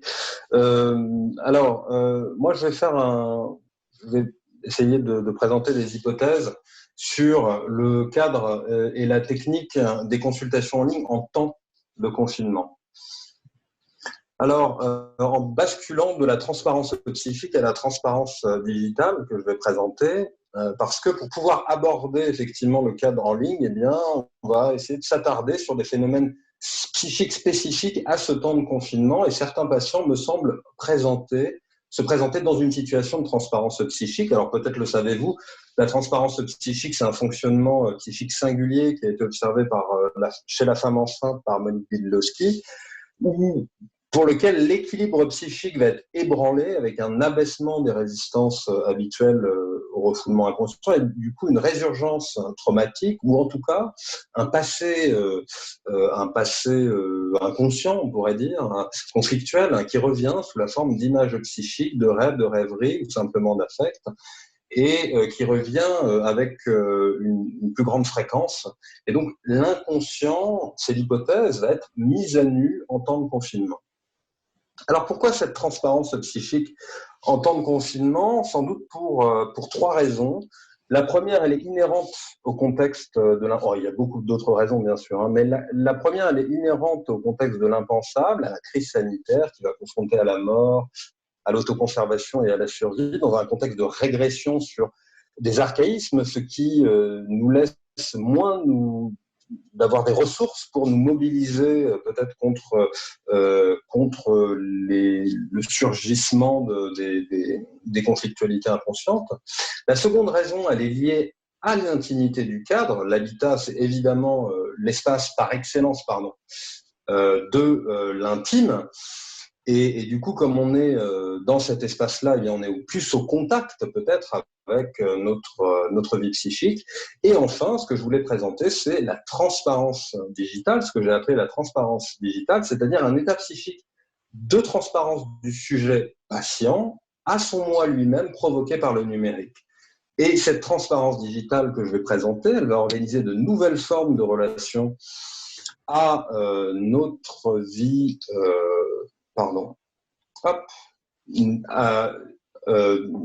de nouvelles formes de relations à notre vie psychique, s'expliquer par le fait d'une utilisation accrue du numérique dans ce temps de confinement et au risque d'un confinement numérique lui-même encore alimenté par le cadre thérapeutique en ligne du thérapeute. Alors, justement, aborder maintenant cette transparence digitale en confinement et également dans les consultations en ligne. Alors, les 3 dimensions de la transparence digitale, dans un cadre thérapeutique ou non. D'abord, l'extimité que Serge Tisseron vous a présenté, qui est un mouvement qui va pousser l'individu ou le patient à mettre en avant en ligne des parties intimes de lui-même. Également l'effet de désinhibition en ligne de Soler, avec un mouvement qui pousse l'internaute ou le patient à dire des choses qu'il ne dirait pas dans le monde physique. Alors, Soler décrit plusieurs facteurs pour cette raison, qui ne sont évidemment pas tous assimilables à la rencontre clinique, mais on pourra en parler. Et puis, ce que j'ai élaboré en 2019 comme moi cyborg, c'est-à-dire l'extension de notre moi, qui va nous permettre de nous vivre fantasmatiquement dans les espaces numériques comme à l'intérieur de notre moi et donc à l'intérieur de nos fantasmes. Et c'est dans cette perspective du moi cyborg et progressivement que la technologie peut être pensée comme pouvant être intériorisée par le thérapeute et par le patient comme un cadre. J'y reviendrai. Et l'hypothèse, c'est une fusion en temps de confinement entre la transparence psychique, c'est-à-dire cet abaissement des défenses au refoulé inconscient, et la transparence digitale, c'est-à-dire que l'individu va plonger dans le moi par la transparence digitale et y trouver des contenus inconscients qui avaient réémergé dans la transparence psychique, ce qui permet d'ailleurs, comme l'observent certains psychologues avec qui je me suis entretenu, qui pratiquent en ligne, avec un certain nombre de patients, d'accélérer le processus thérapeutique. Alors, fantasme ou réalité, c'est une chose qu'on saura par la suite, ou à minima d'apercevoir pour le patient la nécessité de commencer un travail pour soi. Quand bien même il y aurait effectivement la barrière du numérique pour engager ou pas une psychothérapie. Et puis, un phénomène de transparence digitale qui est spécifique des consultations en ligne, que j'ai appelé l'illusion numérique. C'est un état psychique qui se forme dans la relation entre le thérapeute et son patient, qui crée une illusion de partage des subjectivités, c'est-à-dire un rapprochement fantasmatique, tout contre la psyché de l'autre, ce qui semblerait, j'en fais l'hypothèse, traduire également la croyance inconsciente que la psyché n'a plus de limite corporelle avec l'autre, du fait notamment effectivement de ces limites corporelles qui sont moins visibles, et cette gestion des limites dont vous parlait Francis, c'était très intéressant dans ce cadre-là. Un patient vu en présentiel puis en ligne me disant par exemple qu'il avait le sentiment de davantage oser en ligne avec moi parce qu'il se représentait un contact direct avec ma psyché et réciproquement dans le contre-transfert. Alors, je vais parler en conclusion de la traversabilité de la technique en confinement et au-delà. Qu'est-ce qu'on rencontre actuellement? Serge Tisseron a présenté le cadre. Moi, je voudrais simplement rappeler peut-être 2 difficultés que l'on présente, qui se présentent en temps de confinement dans le cadre des consultations en ligne. Que d'une part, le psychologue est lui-même confiné et il va recevoir régulièrement depuis le lieu de son confinement, et donc il est confronté à vivre et à découvrir la même situation que ses patients en temps réel. Et ce que le patient ne manquera pas de nous poser, comme une patiente qui me disait « mais vous, comment faites-vous pour être aussi calme, etc. » Et donc cet accès du patient à l'intimité du psychologue, à cette intimité confinée par le partage d'une même réalité, peut-être peut dérouter. Et d'autre part, et donc fait partie du cadre, et d'autre part, comment rendre visible la contenance, et notamment en période de crise, alors que les consultations se font en ligne, ce qui nous permet également de soulever un problème lié à l'éthique professionnelle du psychologue. Il semble urgent qu'il se forme à la cyberpsychologie, mais passer cette question éthique et de formation, cette question de la contenance semble indissociable de la mise en place du cadre et du cadre interne, mais encore de l'intériorisation de la technologie, indissociable ici de la technique, comme un cadre. Ce qui me permet d'ailleurs de rebondir sur un sujet que j'ai traité dans une des recommandations de cyberpsycho.fr, c'est le sujet de la fatigue psychique pour les thérapeutes qui effectivement découvrent la pratique en ligne, n'en n'avaient pas forcément d'expérience et qui le découvrent avec fatigue. Et en fait, ils s'aperçoivent petit à petit qu'une fois que le cadre est intériorisé, qu'en fait, la fatigue disparaît petit à petit. Et je voulais simplement conclure pour évoquer la traversabilité au cabinet entre le physique et le digital. Parce que moi, j'entends qu'on sépare très nettement le physique et le digital, etc. Mais je crois que c'est de moins en moins vrai aujourd'hui. Et notamment, on parlait de la confidentialité des échanges dans le bureau physique. La seule fois où j'ai rencontré un problème de confidentialité avec un patient, c'était pas en ligne, mais en physique, c'est-à-dire un patient qui m'a enregistré pour écouter ma voix et qui ensuite a diffusé cet enregistrement sur Internet à une amie. Et donc, je crois qu'il faut se méfier en fait de la séparation nette et brutale entre le physique et le digital aujourd'hui. Et donc, au-delà des difficultés techniques et paradoxalement, de nombreux avantages me semblent en cette période pour l'évolution de la technique en psychothérapie. D'une part, d'obliger les praticiens à prendre en compte la technique spécifique des consultations en ligne pour soutenir le processus thérapeutique, et d'autre part, d'inviter peut-être à repenser le cadre thérapeutique dans une traversabilité entre cadre physique et cadre étayé par la technologie, ce qui va encore dans le sens d'un dépassement du dualisme numérique, comme l'a bien montré Stéphane Dial dans son livre L'être et l'écran, et dans la mesure où le cadre physique et le cadre en ligne permettent des émergences psychiques différentes. Donc on peut penser à une hybridation des espaces, à une forme de cadre augmenté, c'est-à-dire qu'à l'ère de l'homme connecté, et dans la mesure, et également où le confinement a lieu, pensons maintenant peut-être à construire le cadre en faisant pleinement participer le numérique pour assurer une plasticité au processus thérapeutique qui va mimer la plasticité des représentations mentales. Moi, depuis des années, dans ma pratique, j'utilise cette traversabilité dans le cadre, par exemple avec des séances en physique avec un patient et des incursions dans le numérique avec ce même patient par l'utilisation, par exemple, et contrôler des écrits en ligne via des applications de messagerie instantanée, notamment. Et on a mis quelques ressources de livres, effectivement, que nous avons travaillé pour la question des consultations en ligne, notamment. Voilà. Merci de votre attention. Merci Frédéric, merci Serge. Je ne suis pas sûr que Rémi Potier ait finalement pu nous rejoindre sur la discussion qui s'amorce maintenant.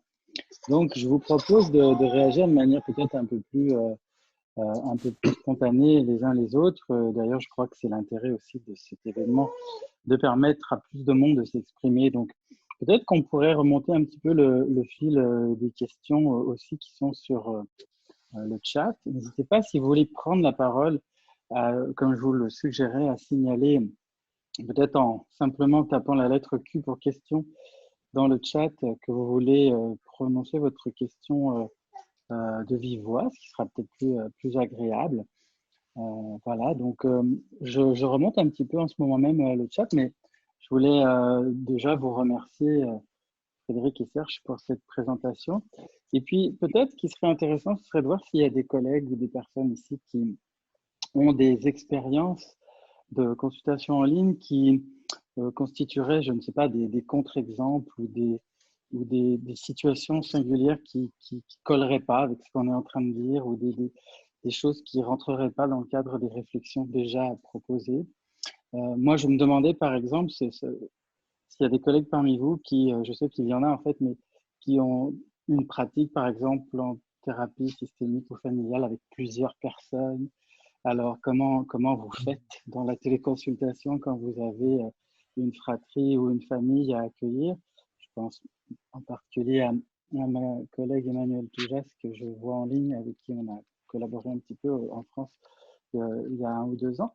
Mais elle n'est certainement pas la seule. Je ne sais pas s'il y a des personnes dans ce cas qui voudraient réagir aussi, ou avec des enfants. Je vois que certaines personnes se point-là. Peut-être que Serge ou Frédéric voudraient apporter un complément par rapport à ça. C'est pas tout à fait une question, mais presque.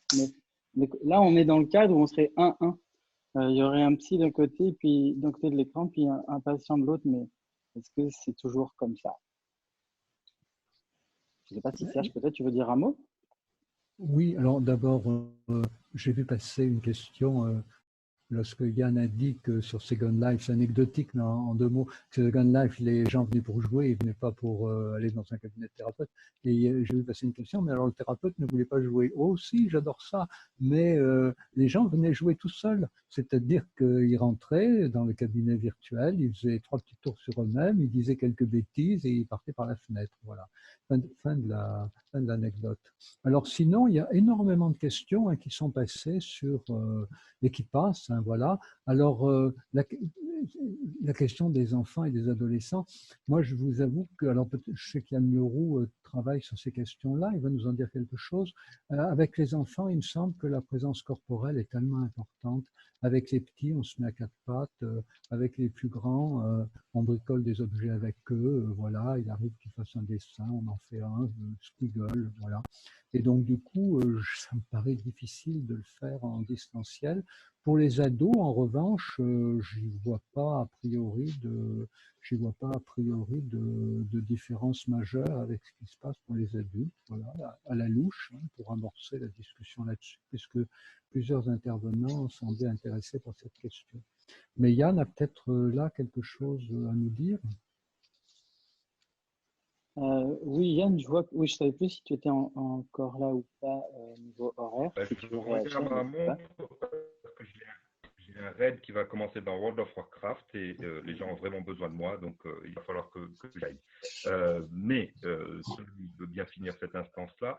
Par rapport aux psychothérapies d'enfants, quelques mots. D'une façon générale, puisque les psychothérapies d'enfants rentrent dans le cadre des psychothérapies, je crois que la première chose à faire, c'est de prendre contact avec son assurance pour voir si on est couvert professionnellement. Et puis ensuite, techniquement, il y a quelques aménagements à faire. D'abord, plus l'enfant est petit, plus il a besoin de l'assistance de ses parents. C'est sûr que faire une psychothérapie en ligne avec un enfant de 4 ans tout seul, c'est pas la peine d'y penser. Mais par contre, c'est peut-être l'occasion de réintroduire les parents dans le processus du traitement et de faire une psychothérapie de l'enfant en présence des parents. Ça peut être aussi l'occasion de se rapprocher à nouveau des parents pour rediscuter avec eux des objectifs du traitement, de l'avancée du traitement, de ce qu'ils en attendent. Bref, il y a tout un travail autour de l'enfant qui peut être fait en ligne. Plus l'enfant est petit, plus les parents soient impliqués dans le processus. Lorsque l'enfant est un peu grand et un peu autonome, une façon de faire une psychothérapie en ligne avec lui est de le guider avec des activités qui vont lui être proposées. Alors, on peut reprendre les grands les jeux qui sont habituellement utilisés en psychothérapie avec les enfants peuvent être retrouvés en ligne. Vous avez des plateformes pour faire du dessin avec d'autres personnes. Vous avez toute une série de jeux qui peuvent être retrouvés sur Internet.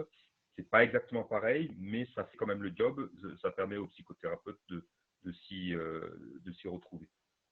Mais la chose la plus importante, il me semble, c'est d'avoir un contact suffisamment important avec les parents pour que les parents puissent co-construire le cadre thérapeutique avec l'enfant. Pendant le temps de la séance, par exemple, il ne faut pas que les frères et sœurs rentrent dans la pièce où il y a une psychothérapie parce que c'est le moment de la psychothérapie. Donc, de mon expérience, même si évidemment ce n'est pas la même chose qu'au cabinet, il y a quand même un travail psychothérapeutique qui peut être fait avec des enfants en ligne. Pour ceux qui sont intéressés, j'ai fait un document qui retrace les activités que l'on peut avoir avec les enfants. Donc, voilà, il peut être retrouvé sur mon blog. Je donnerai l'adresse à Stéphane pour qu'il puisse vous la transmettre par mail. Merci Yann. Je vois que quelqu'un demande si il y a des personnes qui ont une expérience de la thérapie en groupe par vidéoconférence. Si c'est le cas parmi vous, n'hésitez pas à vous manifester. Ça peut être intéressant d'avoir un témoignage. Est-ce qu'on pourrait peut-être prendre encore quelques questions? C'est difficile de prendre toutes les questions qui sont présenter sur le chat, mais il y avait Stéphane, j'ai vu passer une réponse d'Elisabeth Darchy qui dit les supervisions et les dynamiques de groupe marchent bien également en ligne. Donc, je ne sais pas si Elisabeth Darchy est disponible pour nous parler, mais elle a fait passer oui, le message, volontiers, en tout cas dans la volontiers. liste. Exact. Est-ce qu'Elisabeth, vous voulez prendre la parole? Si oui, je veux bien vous la donner.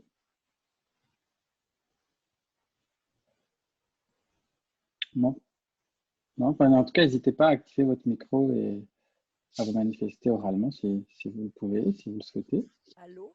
Oui, Oui. ça y est. Oui, Ah, Et d'ailleurs, excusez-moi tout à l'heure, je pense que j'ai mal prononcé votre nom quand j'ai Elisabeth prononcé. Darchy, il n'y a pas de problème. Voilà, merci à vous. Voilà, non, rapidement, c'est vrai qu'on s'y est mis très fortement, même si je pratique un petit peu ça à distance. Les couples, les familles, ça marche très bien. Et là, il faut se lancer sur les supervisions. Là, je fais une supervision à l'hôpital Bichat. Et puis prochainement, je fais une dynamique de groupe avec 25 étudiants là, du DU. Et on va ouvrir une salle Zoom. Et puis, j'ai participé à des espaces un peu de dynamique de groupe avec des équipes, mais là, c'était plus des échanges, tandis que là, ça va être une véritable dynamique de groupe qu'on va ouvrir et comme les supervisions déjà marchent pas mal, il n'y a pas de raison. Il y en a qui proposent aussi de faire du psychodrame. Alors ça, moi, je suis moins expérimentée. Alberto Higuer, là, propose de faire du psychodrame. Je vais me renseigner parce que là, c'est un petit peu plus particulier. Voilà. Juste comme ça, merci Elisabeth. J'ai fait un groupe sur Internet avec un adolescent en psychothérapie. Et les techniques du psychodrame permettent vraiment au travail psychothérapeutique de se faire en ligne. Donc, si vous faites un groupe d'intervision ou de travail autour du psychodrame en ligne, je suis preneur. D'accord. Mais là, on va avoir une rencontre avec Alberto Higuer qui va nous parler de cette pratique-là aussi. Et là, ça nous intéresse beaucoup, oui. Parfait. Est-ce qu'on pourrait prendre encore une ou deux questions, peut-être? On arrive à peu près à la fin du temps qui était prévu. Donc, pour éviter les effets de Zoom fatigue, je ne veux pas en ajouter trop, mais on aurait le temps encore de prendre une ou deux questions. Est-ce que vous avez remarqué, Frédéric, Serge, Francis, des questions dans le chat auxquelles peut-être vous aimeriez réagir? N'hésitez pas. Non, juste préciser la question de la traversabilité parce que ça m'a été posé. Ce que je veux dire par là, c'est que je ne crois pas qu'à l'ère de l'homme connecté, on puisse, encore une fois, opérer une si nette distinction entre espace physique et espace digital. C'est-à-dire qu'à partir du moment et à partir de la portabilité des technologies et du web mobile, et peut-être demain, nous serons tous des cyborgs avec plein de technologies à la surface de notre corps et éventuellement implémentées à l'intérieur de notre corps. Donc, c'est peut-être ça, en fait, le destin, entre guillemets, du cadre thérapeutique. Et donc, je crois qu'aujourd'hui, le thérapeute doit se saisir de cette question de traversabilité entre les espaces et cesser peut-être de séparer, parfois arbitrairement, le monde physique et le monde numérique. Et encore une fois, le monde physique n'est pas préservé du monde numérique. J'ai donné l'exemple du fait que la seule fois où j'ai eu un problème de confidentialité, c'était parce qu'une patiente avait amené son téléphone portable, comme tous les patients aujourd'hui dans la salle de cabinet, et m'avait enregistré. Voilà un des problèmes que demain nous rencontrons. C'est-à-dire que demain, si nous sommes implémentés à l'intérieur de nous et si à la surface de notre corps, nous avons des technologies numériques, eh bien, le destin de la confidentialité va opérer une métamorphose, en fait, à laquelle il faut, je pense, se saisir dès aujourd'hui, plutôt que de séparer les espaces, comme on le fait, et de considérer aussi, et ça c'est peut-être la deuxième chose que je voulais dire, c'est de considérer que l'espace digital, c'est un espace en moins par rapport à l'espace physique. Je ne crois absolument pas à ça. C'est un espace différent. C'est-à-dire que ce qui s'opère à l'intérieur du digital ne s'opère pas dans le physique et vice-versa. Et c'est en ça que le cadre peut être augmenté et cette traversabilité me semble extrêmement importante. Donc, si vous voulez, cette séparation entre le physique, le digital à mon sens, plus de sens, véritablement. Et notamment dans le cabinet du thérapeute, demain et déjà aujourd'hui, et notamment en période de confinement, vous voyez. Donc, on est là confiné à l'intérieur de notre cabinet physique en train de parler à des individus via des écrans interposés. Je pense que c'est très important de situer que cet imaginaire-là qui est en train de s'opérer est peut-être la métamorphose du cadre thérapeutique de demain. Voilà, c'est ça que je voulais dire. Je voudrais dire un petit mot aussi suite au défilement des remarques sur le téléphone. Il y a une question, est-ce que le téléphone, c'est du numérique? Oui, sur le plan technologique, aujourd'hui, le téléphone, c'est 100% numérique. La télévision est numérique, les livres que vous lisez sont numériques. Le numérique, ce n'est pas un média de plus, hein, c'est une technologie qui surplombe tous les médias et qui les métisse. Mais le téléphone a quand même une particularité. Le téléphone a quand même une particularité, c'est que, enfin moi, quand je suis au téléphone, j'ai une meilleure concentration sur la respiration, les intonations. Je sens mieux le corps parfois au téléphone parce que je ne suis pas distrait par des mouvements parasites peut-être du corps ou par le cadre de la personne. Donc, je laisse toujours le choix aux gens s'ils préfèrent par webcam ou par téléphone. Mais personnellement, je suis très à mon aise au téléphone. Le téléphone me rappelle constamment qu'il faut que je manifeste ma présence, alors que par webcam, je ne suis pas forcément renvoyé à cette nécessité et des patients peuvent avoir l'impression tout d'un coup que je ne suis pas là. Au téléphone, je n'oublie jamais de rappeler que je suis là d'une façon ou d'une autre. Je trouve, comment dire, que sensoriellement, le téléphone, quand on est très attentif, et on l'est forcément, parce que c'est le canal, on a un seul sens en éveil, je trouve que ça peut être très très riche. Voilà. Pour répondre à un élément qui a été dit, la consultation à distance, ce n'est pas forcément de la webcam, ça peut être aussi du téléphone. Merci Serge, c'est effectivement intéressant. Peut-être que la téléconsultation. Il y a Pierre Bengozi qui peut parler, je crois. Oui, Pierre, bonjour. Bonjour Frédéric, Serge et les autres, merci, et Elisabeth, etc. Donc merci d'abord de tout ça. Je voulais juste réagir sur un point que je trouve très, très, très intéressant, entre autres que tu as abordé, Frédéric, sur la question de la transparence et la transparence psychique. Alors c'est vrai qu'on a tous les psychanalystes qui travaillent actuellement ont pu entendre à quel point la place des rêves est importante.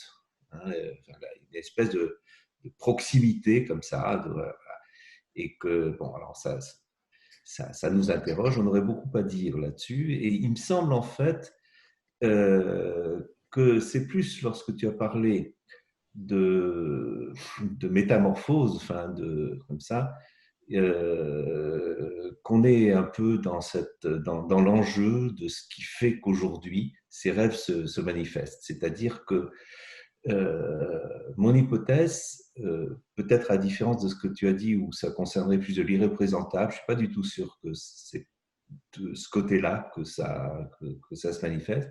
Ça se manifeste parce que, en particulier, le confinement, et alors avec l'actualité effectivement des cybertechnologies pour l'aborder, accuse un peu ça, se traduit par une métamorphose des contenances. Et c'est cette métamorphose des contenances qui se traduit par un entre-deux. Et c'est ce même entre-deux qu'on retrouve justement dans la grossesse. Et ça va parler évidemment à Elisabeth. Et j'ai eu l'occasion d'en parler à l'époque avec Biglowski, avec Biglowski, où il y a quelque chose qui fait que ça ne peut pas être élaboré à ce moment-là. Et je ne suis d'ailleurs pas sûr que ce soit des rêves. Je pense que c'est quelque chose, enfin au niveau métapsychologique, je pense qu'on est dans autre chose que des rêves et dans quelque chose où justement des gens qui ont travaillé sur la contenance comme Bion nous disent qu'il y a tout d'un coup des apparitions ce que moi j'appelle des néo-rêves qui correspondent à une autre manifestation. Alors, l'importance de ça, c'est que je crois que ce serait une grave erreur d'intervenir dans l'écoute de ce matériel-là avec un souci interprétatif et avec un souci d'analyser, de dire qu'il y a quelque chose derrière. Parce que justement, je crois que c'est à la place de quelque chose qui ne peut pas se dire autrement. Et donc, c'est très important de les accueillir, de les écouter, et parce qu'ils nous servent au contraire de néocontenance. Et donc, si on attaque cette néocontenance par de l'interprétation, on risque de casser quelque chose. En tout cas, c'est ça mon hypothèse. Et merci en tout cas de l'avoir refait penser, parce que je pense que la question, l'enjeu de la contenance, comme tu l'as très bien dit et comme Serge l'a dit, c'est qu'elle met en question alors là, de l'innommable, mais c'est surtout le réel de la mort. Et ce réel de la mort, effectivement, n'est pas symbolique, n'est pas symbolisable, et qu'il faut simplement l'accueillir, l'étayer, et sûrement pas le travailler comme si c'était de la névrose avec du refoulement, quoi. Voilà, en tout cas, merci pour les organisateurs, ce genre de rencontres qui nous donnent l'occasion de nous retrouver. Merci beaucoup. Je vois qu'il y avait une personne qui a inscrit sur le chat la lettre Q pour une question à poser de vive voix. Je vais lui donner la parole. Je vais, si vous voulez bien, vous interpeller par votre prénom. Wang Son, est-ce que vous m'entendez? Est-ce que vous êtes prête éventuellement à poser votre question ou prêt à poser votre question? Merci. Merci pour vos interventions, c'est très enrichissant pour moi. Ça fait quelques années que je travaille avec le téléphone dans les suivis en institution et en privé. Et je voulais intervenir, mais avant que M. Serge Tigeron ait pu intervenir sur les questions du téléphone, finalement, sur le suivi qu'on pouvait avoir. Moi, ce que j'ai remarqué, à la base, c'était très fatigant. Je vous avouerai, à la base, quand j'ai commencé ça, j'étais, après quelques heures, je travaillais dans les urgences, j'étais fatigué, je voulais juste dormir.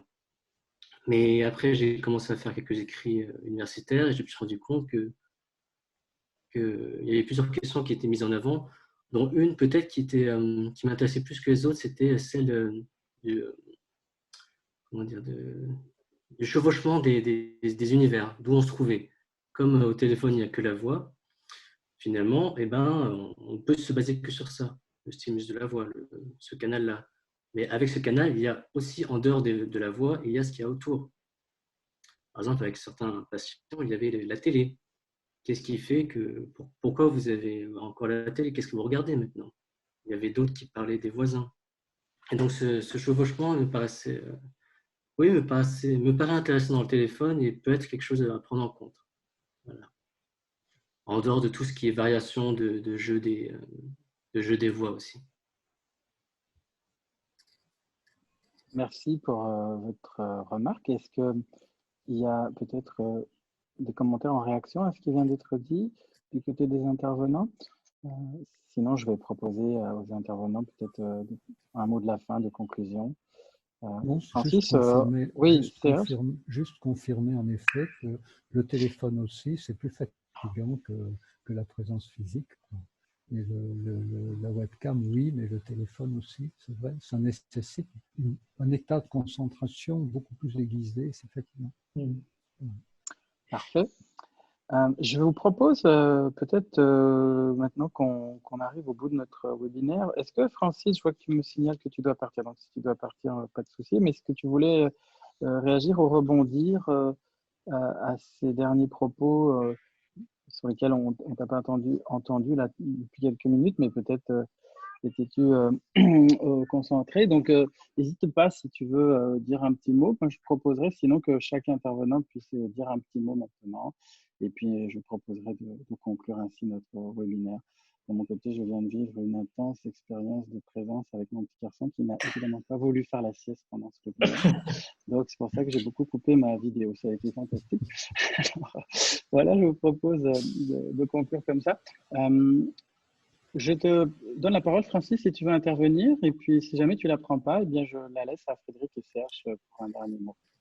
Je vais que la prendre pour remercier Frédéric et Serge pour leur présentation. Puis, c'est très intéressant. J'ai hâte de voir la suite aussi de vos travaux sur le sujet, certainement. Mais je ne relancerai pas d'autres débats pour l'instant. Donc, merci à vous deux pour la présentation.